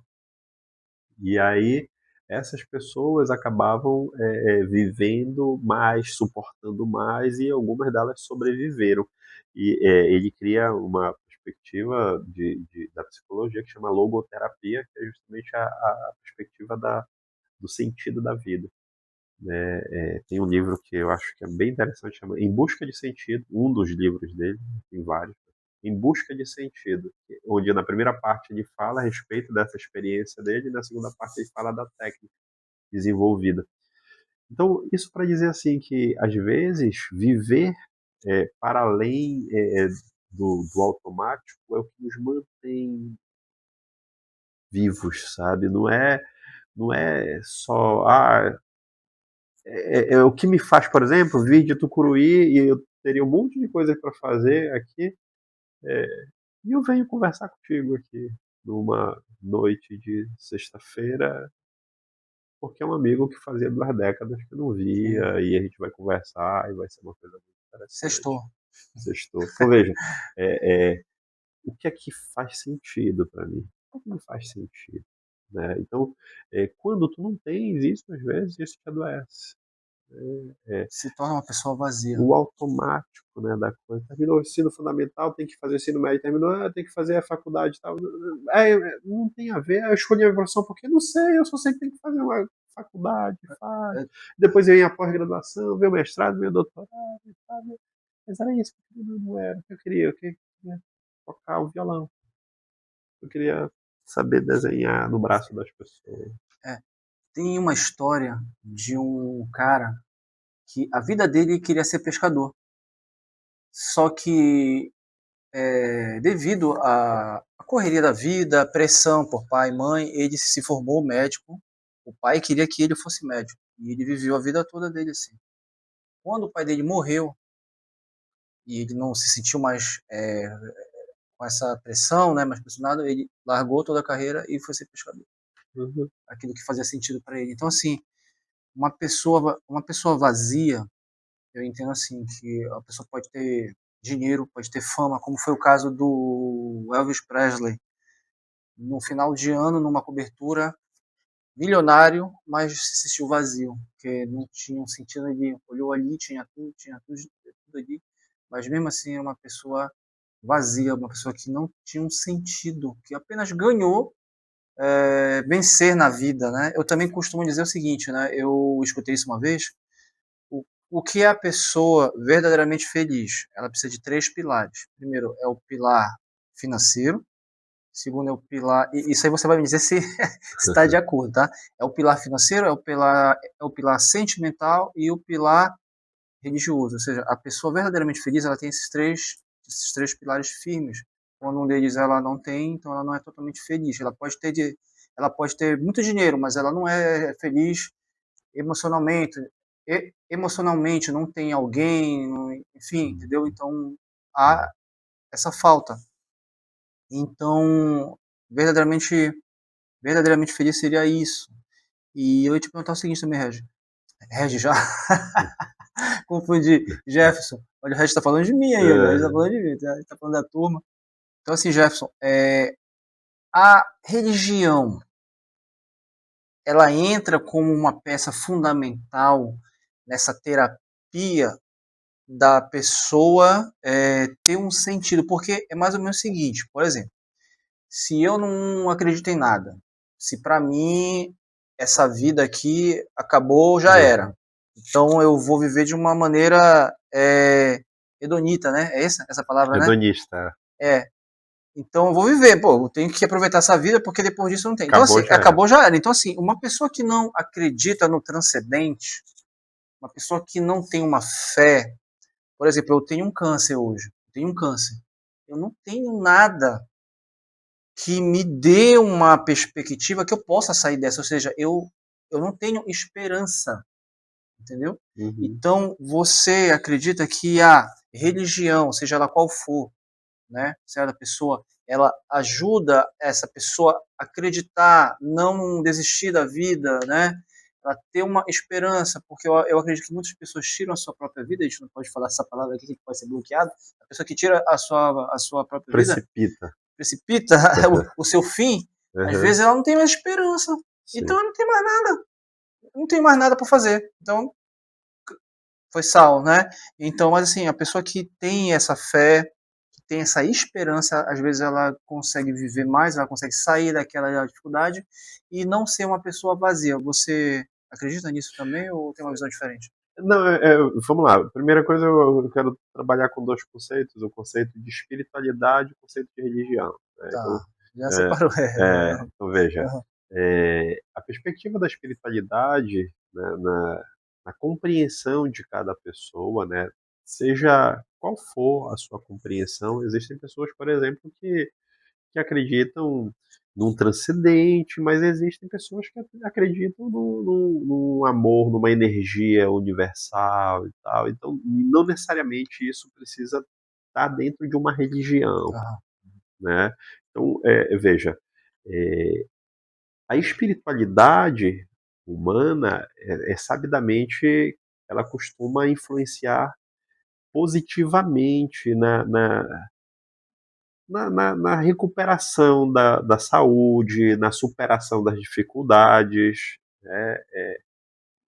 Os estudos nessa área mostram que pessoas que têm uma crença, né, espiritual, numa energia, num Deus, num ser superior, né, seja o que for, né, que as diversas religiões nominam, ela tende a superar mais rapidamente ou encarar de uma forma muito mais, digamos que saudável as agruras da É vida. comprovado cientificamente. Cientificamente, isso aí não é só a minha opinião. Mas as religiões, não necessariamente. As religiões podem até te adoecer, ao invés de te tornar saudável. E aqui, nesse momento atual, inclusive no nosso país, a gente passa por momentos difíceis, né, de estimulação ao ódio, ao sofrimento, à dor, à punição, como estratégia religiosa. Então, às vezes, eu diria que talvez essa vivência espiritual de te causar bem-estar, de te causar paz, de te facilitar a convivência coletiva, talvez tu nem encontre, às vezes, dentro de algumas Como que religiões. seria, nesse teu ponto de vista, assim, a religião causar essa dor, Então imagina, se tu não esse pode, ódio? não, imagina, eu não posso fazer algo que me dá prazer. É Isso pecado, você tá falando disso? pode ser, vamos dizer que pode, digamos que tem uma estratégia de controle aí que diz assim, ó, a gente estudou numa escola religiosa, mas Sim, vamos sim. lá. E tu lembras que tinha festa lá, né? Tinha. As festas juninas, por exemplo, né? Sim. Então tu imagina se alguém fala assim, olha, tu não pode dançar, cara, senão tu vai pro inferno. Isso deve ser bem doloroso, né? Deve ser bem ruim, né? Falar assim, ó, tu não pode cortar o cabelo desse jeito aí não, porque Entendi. senão tu vai te ver lá com o cara, né? Veja, estou te dando exemplos aí, né? Para te dizer que às vezes a religião, enquanto instituição de regulamentação, de hábitos, de comportamentos, às vezes ela, ao invés de fazer bem para o membro, ela pode, nesse sentido, fazer mal a partir dessa compreensão, tá? E veja, e aqui eu não quero falar de A, B ou C, né? Essa é a intenção, né? É dizer que, às vezes, o controle, às vezes, essa lógica aí, que pode ser uma lógica da punição, da perversidade, às vezes ela vai fazer mais mal do que bem para a pessoa, neste sentido. Mas pode ser que em outros cause bem-estar e tal. Veja, se a gente pensa que a espiritualidade preza pela convivência saudável, de paz, de respeito, de consideração, de amor, de afeto, às vezes isso a gente não encontra em algumas religiões, né? Às vezes a gente não vai ter dificuldade de encontrar com algumas religiões no sentido institucional que eu estou falando. Não, assim, quando eu falo religião, não estou colocando aqui, não A, B necessariamente ou A, B ou C. C, mas a Sim, tua crença em algo. Não, eu acredito em exato. Deus, Que eu eu tô chamando acredito, de espiritualidade. é isso que você chama de espiritualidade, Isso vai afetar muito não positivamente. o CNPJ, não, nada disso. Aham. Uhum. Mas Muito veja, além disso, né? Muito além disso. exato. Mas assim, existem também aquelas pessoas, existem os teóricos. O Nietzsche, ele questiona isso. Ele vai É, chamar exatamente que isso é uma medo, né, uma covardia humana de admitir que a vida acaba, pronto, e acabou. Então, cria simbolicamente um ser superior para não admitir que tudo acaba com a morte e tal, né? No, no, e tem um livro, né, que chama O Anticristo, ou o Assim Falava Zaratustra, né? Tem Zaratustra, Zaratustra, né? que era quem? Era, na verdade, é esse que questiona, né, Questiona essa né? covardia aí. Então, que ele chama de covardia, né? Uhum. Enfim, mas veja, o humano ele é muito diverso, né? O humano, é isso que me atrai muito no humano, é que existem diversas formas de construir sentido, significado, e enquanto um vai falar que isso é uma covardia, o outro vai falar, não, não existe a possibilidade de um humano existir na ausência de uma espiritualidade, de um Deus e tal, entende? Então, Uhum. o humano é isso, né? Eu acho que isso que é o encantador do humano, sabe? Essa que a gente chama assim, essa impossibilidade de compreensão, no sentido de abarcar totalmente o humano. O humano não, é incompreensível nesse O sentido. psicólogo, ele caminha por esse terreno, né? Porque cada pessoa é uma Única. mente, é uma cabeça. Exato, Você, apesar de ter sintomas parecidos, quadros parecidos, mas exato, a pessoa ela vai encarar de uma forma diferente. exato. Ela tem sei lá, um terreno diferente ali, ela é diferente. Então, o psicólogo ele tem que estar aberto a todas essas outras ideias, a tantas outras possibilidades, seria isso. Exato. Exatamente. Uhum. E é exatamente essa psicologia que nós defendemos, né? Uma psicologia que seja laica nesse sentido, né? Que não se prenda a uma crença, a uma fé, a uma religião, mas que seja aberta a essa diversidade de significações que o humano tem. É por isso que, por exemplo, que a gente não fala de uma, uma psicologia, quando eu inclusive digo, né? Se algum profissional de psicologia quiser te induzir a acreditar em algo, ou já se nominar como parte do seu marketing vinculado a uma crença, a uma fé, corre longe, que aí Não é esse o não propósito é essa a da nossa psicologia. perspectiva Sim, da psicologia enquanto profissão e ciência. legal. O sentido da vida. A gente estava falando aqui sobre a pessoa, né, ter esse sentido, né? Você já comentou, né, o que faz uma pessoa, o que faz a vida valer a pena, né? Você disse que é o sentido, não é isso? Exato, né? Minha compreensão é de que a angústia nos move, a angústia nos movimenta, mas o que nos faz seguir, né, buscando a possibilidade de viver várias possibilidades que nos sejam significativas. Uhum. Quando eu falo que a angústia nos move, a angústia costuma ser um termo que Só é fala desagradável, angústia, né? ninguém quer sentir. Exato, né? Mas a angústia, na verdade, é exatamente esse desejo, essa, essa perspectiva de buscar caminhar na direção de viver possibilidades. Então, quando você tem que fazer a escolha entre possibilidades de vida, você se sente angustiado, seja pelo receio de escolher errado, seja por ter que abrir mão de coisas quando você faz escolhas, né? Quando escolhe algo, você abre mão de outras várias possibilidades, né? Não é possível viver todas as possibilidades.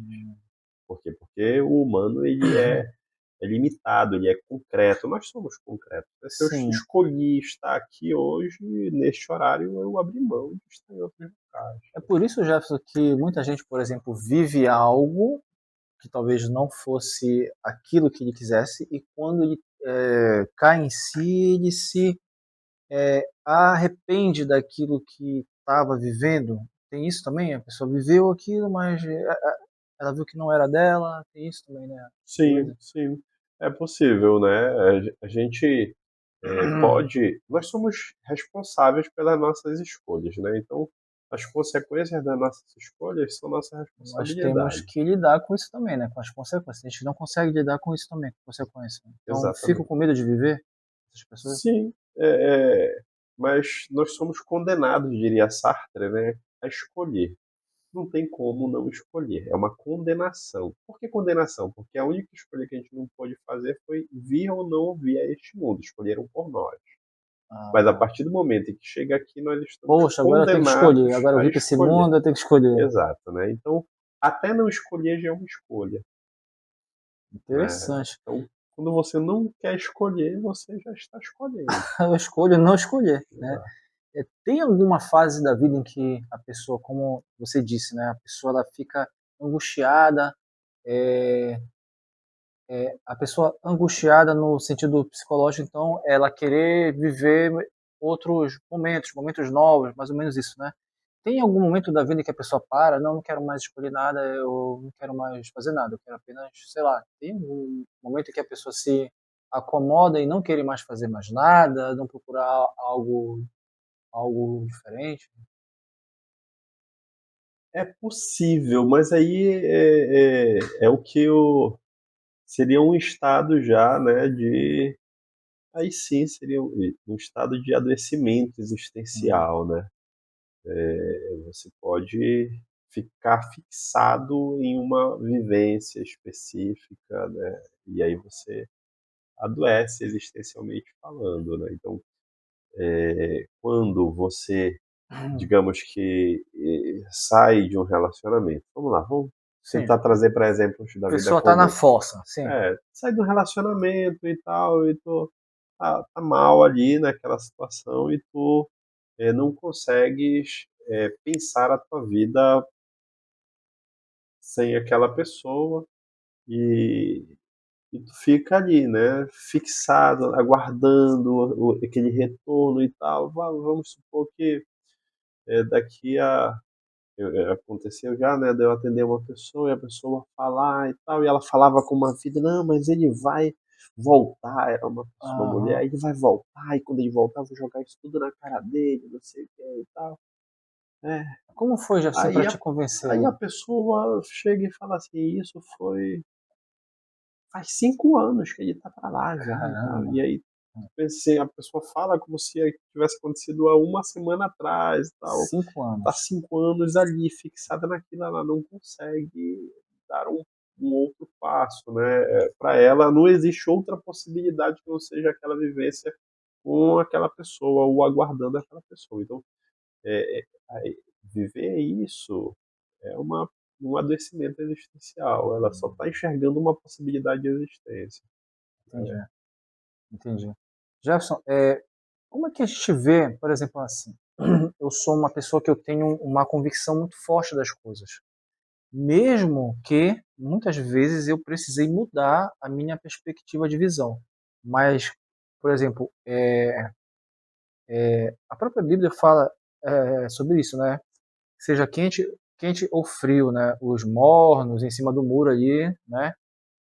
Então, esses neutros, por exemplo, você pergunta algo sobre para uma pessoa, aí ela se mantém neutra. Não, eu não quero opinar hoje. A gente vive essa questão do politicamente correto, né? A gente não pode falar certas coisas, não pode. Na verdade, a gente pode se posicionar, né? Então, uma pessoa que tem uma convicção, e muitas vezes tem pessoas que não têm essa convicção.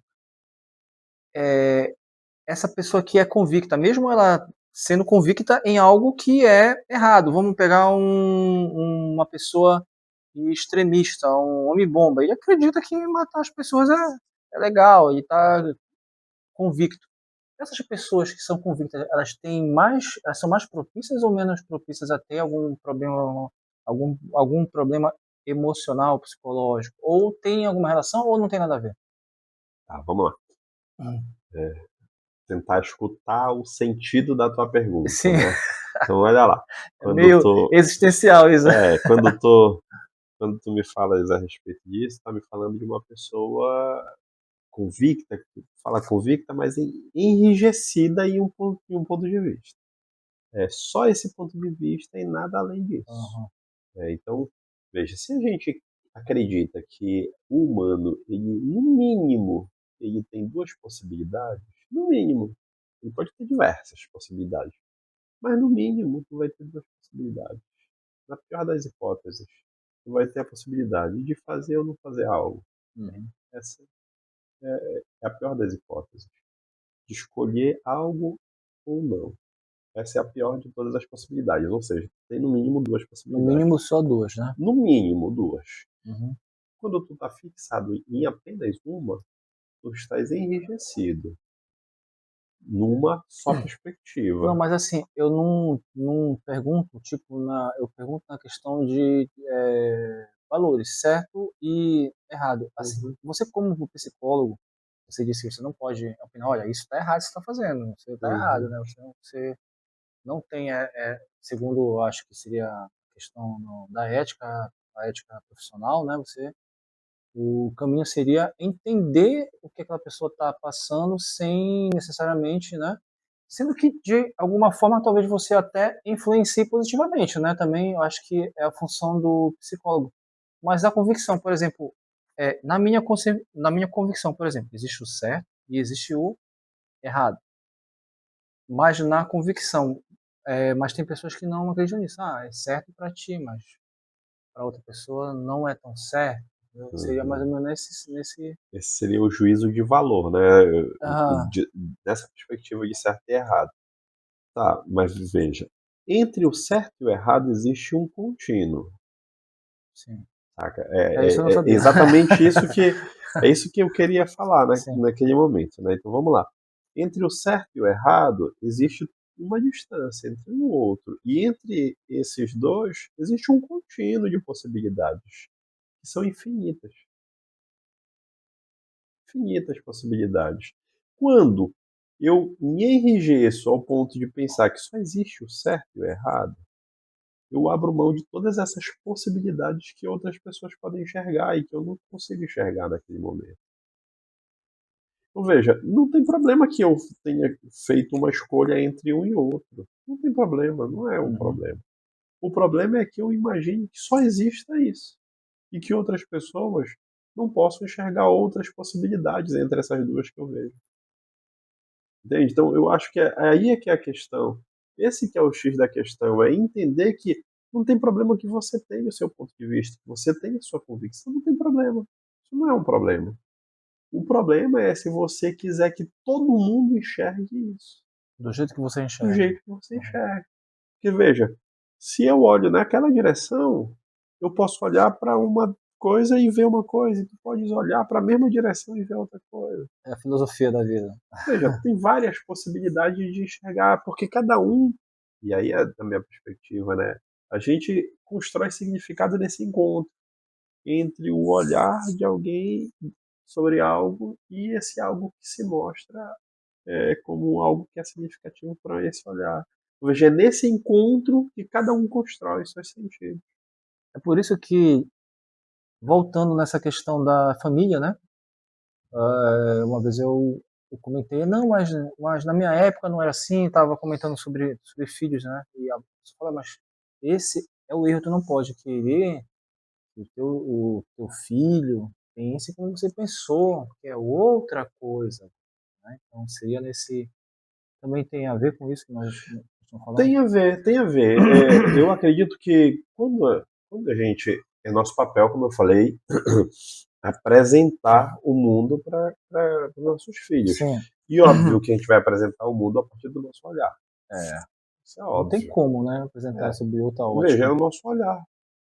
Mas Isso daí não significa dizer que ele também vai enxergar da mesma forma que nós. Uhum. Ele vai ser muito influenciado e também não tem como fugir disso.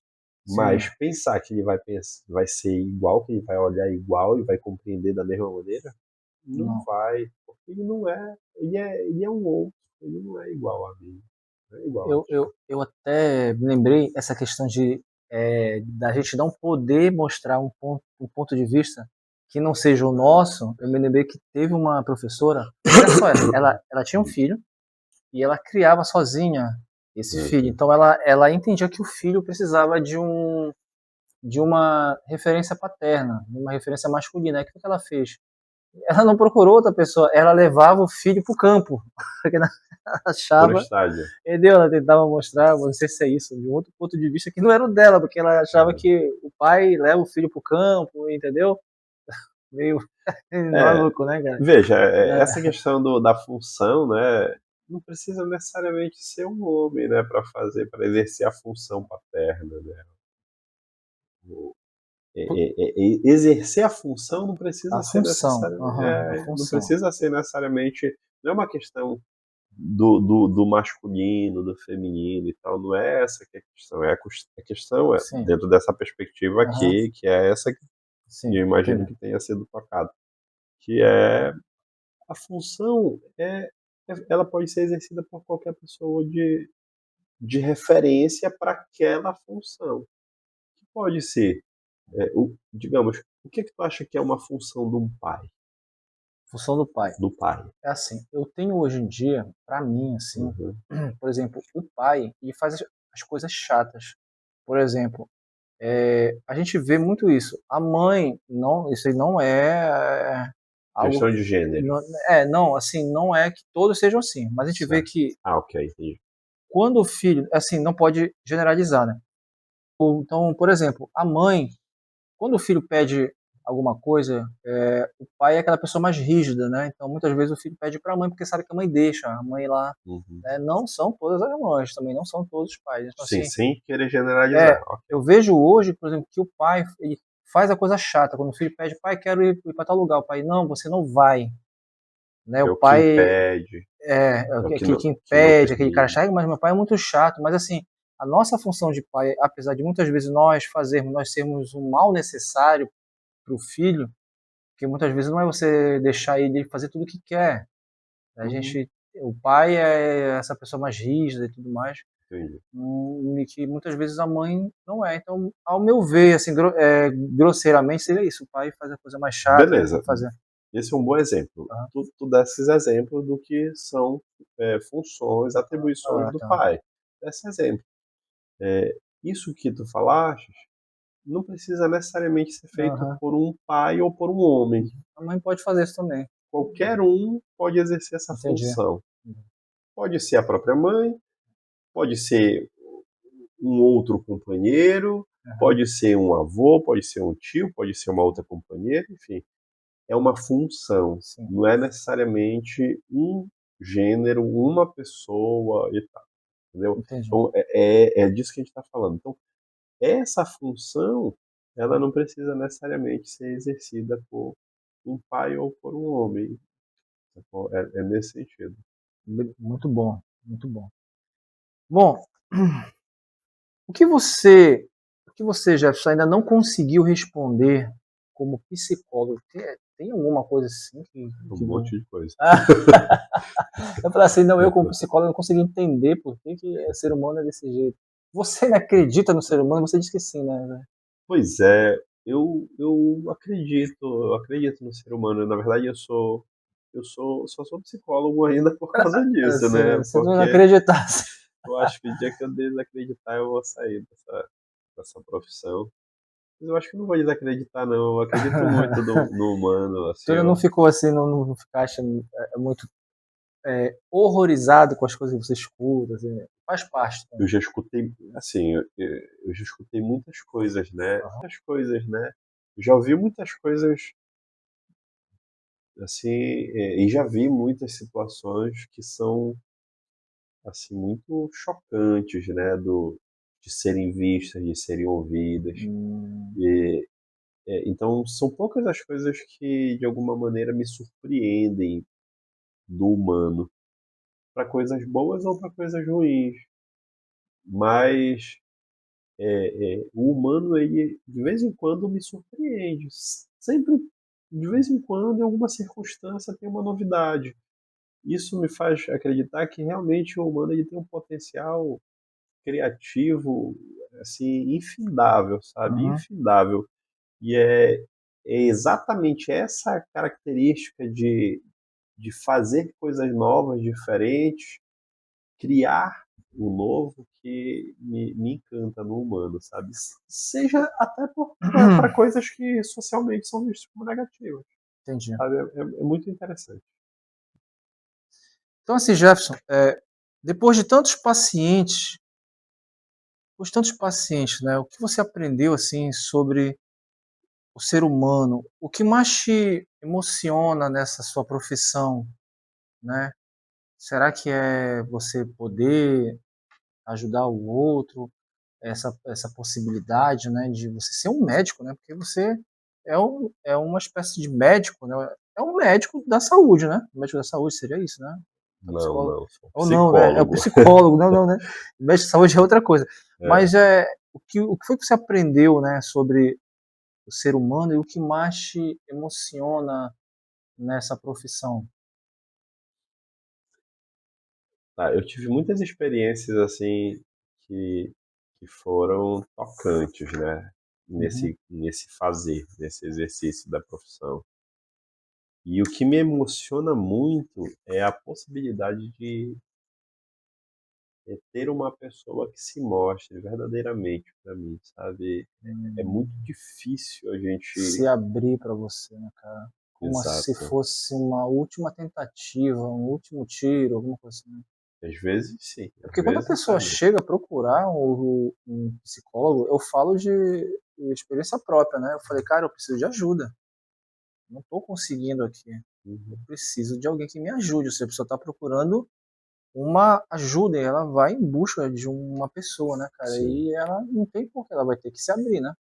Exato, mas mesmo assim, às vezes ela vai te procurar, sabendo que precisa e mesmo assim é difícil, não é É, fácil. sim. Ela busca com esse desejo e isso não significa dizer que vai ser fácil para ela fazer isso.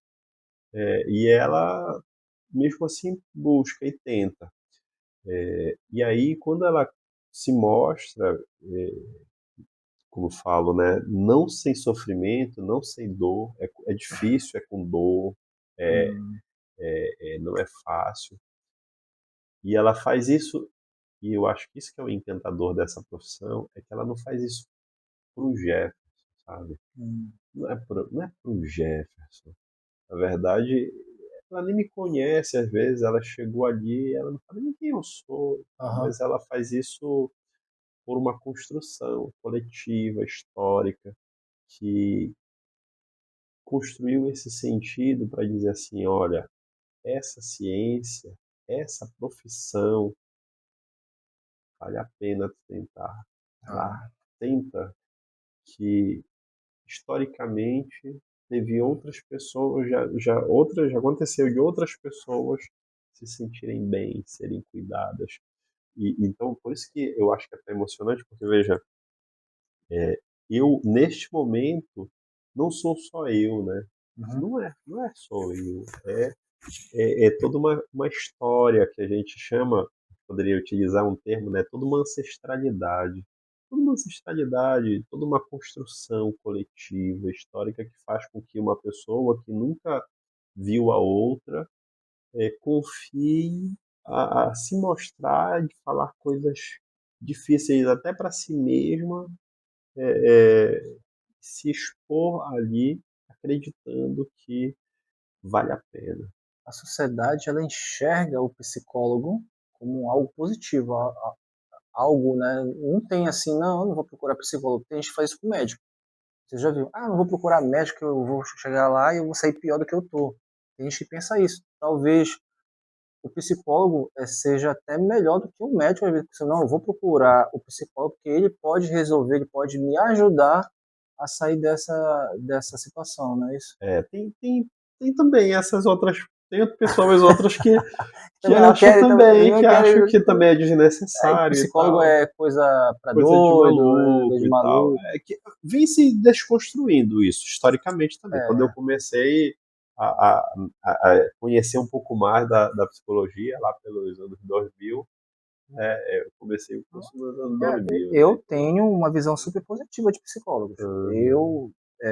Me ajudou em determinado momento da minha vida, crise existencial, crise vocacional. Eu não estava conseguindo lidar com a minha profissão. Eu estava quase com burnout. E aí essa psicóloga chegou para mim e falou assim, ó, uma única frase que ela falou para mim mudou ali totalmente. Ela falou assim, não é culpa sua. Isso não tem a ver com você. Então isso foi aquele estalo. Aí eu falei, é mesmo, cara, isso não sou eu, não sou eu que estou falhando, tá entendendo? E esse peso saiu de cima de mim. Então, como outras pessoas, né, a psicologia para mim, eu tenho uma visão bastante positiva, né? E aconselho a todos também, sempre que puderem, procurar a ajuda de um profissional, né? E isso que você falou é isso mesmo que acontece, né, cara? Tu falaste assim, é exatamente isso, né? Quando tu consegues estar plenamente com o outro, né? Ao ponto de, numa frase, digamos, imagina quantas outras coisas ela pode ter falado, quantas outras coisas, mas o que significou mesmo, o que fez sentido para ti foi isso. Não é culpa sua. Caramba, pá, mudança de chave e tal, mudou tudo, né? Então é exatamente isso, né, cara? Que bom, né? Que bom que a sociedade tem lançado mão, e não é sem sentido, né? A psicologia vem demonstrando que tem como contribuir também, né? Vem mostrando que é possível, sim, ela pode contribuir nos diversos campos de atuação, ela tem como contribuir, e vem demonstrando isso. Não é só falácia, ela vem demonstrando com informações, com dados, né? Com relatos como o teu, né? Então, da mesma forma que aconteceu contigo, milhares de pessoas, né? Milhões de pessoas no mundo inteiro se beneficiam disso. E isso é muito interessante. Aí, assim, para eu fechar esse raciocínio aqui, tem um psicólogo contemporâneo a nós, paulista, chama Mauro Martins Amatuzzi. Ele fala assim uma coisa assim, que eu acho fantástica, genial, assim. Ele diz a atribuição do profissional de psicologia, muitas vezes, sobretudo na clínica, né? E isso não é para reduzir, tá? É só para, digamos que para simplificar a compreensão. Ele diz assim, se o psicólogo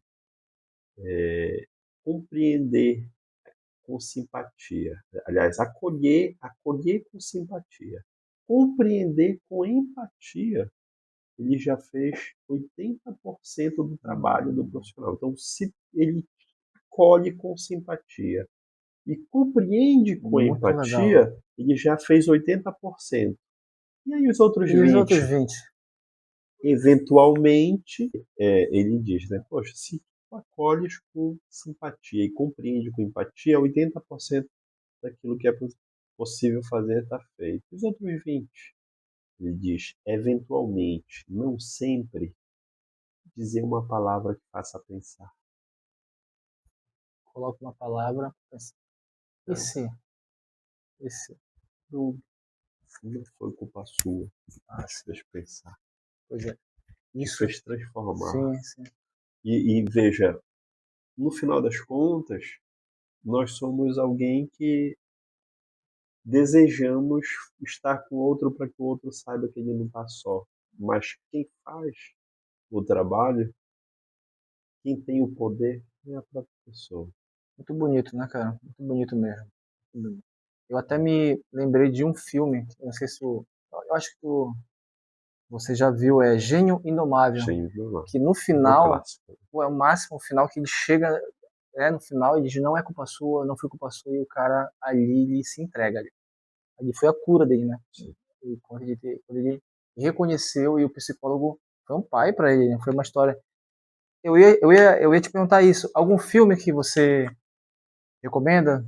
Além desse, Gênio Indomável, muito bom para você assistir, né? Que fala sobre essa psicanálise ali, né? Do paciente e do psicólogo, né? Eu acho que ele era psicólogo, não me lembro. Né? Era psicoterapeuta mesmo. E tem mais algum filme assim, já que Olha, você recomenda? eu não costumo assistir filme. Uma série, sei lá, talvez. Não, eu não costumo assistir filme com o olhar de psicólogo, Ah, sabe? tá.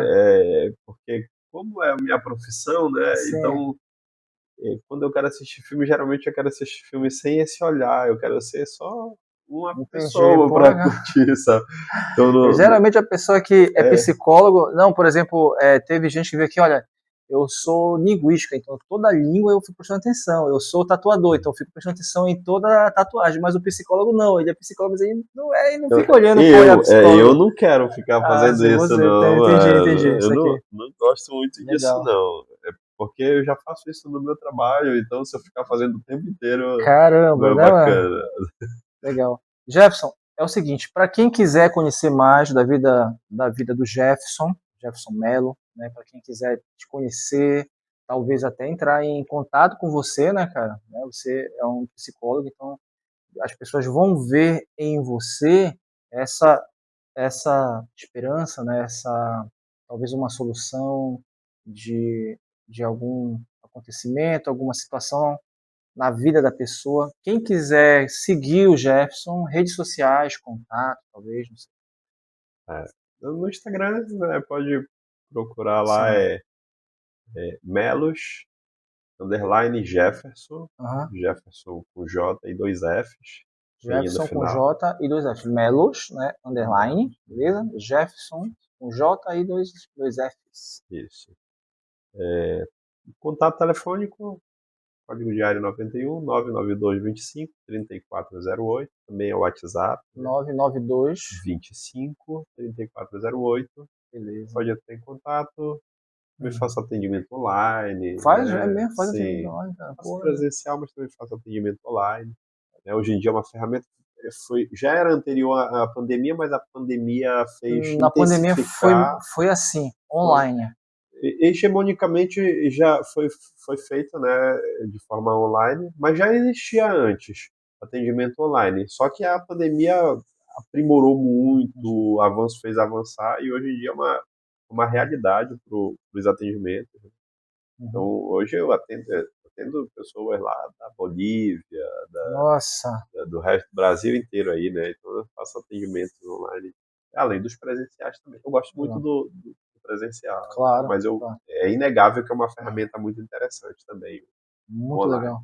Tem muita efetividade. Meu amigo, muito obrigado pela sua presença. Eu sei que a sua agenda é muito apertada, né? E eu queria te agradecer muitíssimo. Que bom que esse tema foi discutido por você, né? Que é sua próxima, né? E te agradecer pela sua participação aqui no nosso podcast. Muito obrigado, Fabrício. Foi uma satisfação tremenda. Pode contar comigo para outros assuntos ou um bate-papo mais descontraído também, em outros momentos, sobre outras temáticas. Gostaria de mandar um abraço também. Abraço aqui, aproveitar. Abraço para a minha família. Né, a grande família, grande família, meus filhos, minha esposa, meus irmãos, meus cunhados, minha mãe. Um grande abraço.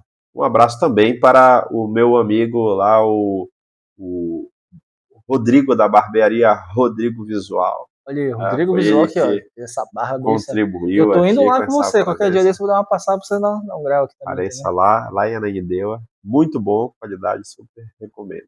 Legal. Um abraço. Então. Tá? E você que ainda não segue o nosso canal, por favor, né? Muito além do portfólio, no YouTube, Fabrício Santos, no Instagram, Fabrício Lima 2 San, como se fosse Fabrício Lima 2 Santos, né? Fabrício Lima 2 San. Instagram, a página é o Fabrício Santos.